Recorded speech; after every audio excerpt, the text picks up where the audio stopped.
नमस्कार। आज प्रस्तुत करवा चिली से दुईटी मु टमाटो नहीं किसी पिज नहीं किला लंका सिझे लुण पकईकी आते किसी राशि भाजी देती लेंबू पकेवा अल्प टिके किसी लुण पकेवा चलते ए ग्राइंडिंग करदेवा यहाँ मुझे सब मिसईदेली किसी पानी देवेनि ग्राइंडर करदेवे। देखो चिली प्रस्तुत हो गला से आम स्लाइड लेंबू टिके पकेवा बास्ना लेंबू पकेले हम दही भी टिके पकेले हम स्वाद अनुसार लुण पकेबे कारण मु सिजार लुण पकई देती से जो अल्प लुण पकेली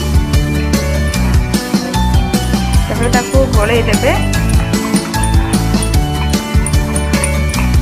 सरीगला। ये चिली सहित आम पकड़ी खाई पार आलू चप खाई पार बड़ा चिली को आम जो भी खाइले भी टेस्ट लगे आपड़ भी घर करूँ केमती लगुच कमेंट दिंतु आउ चैनल को टिके सब्सक्राइब करूँ शेयर करूँ।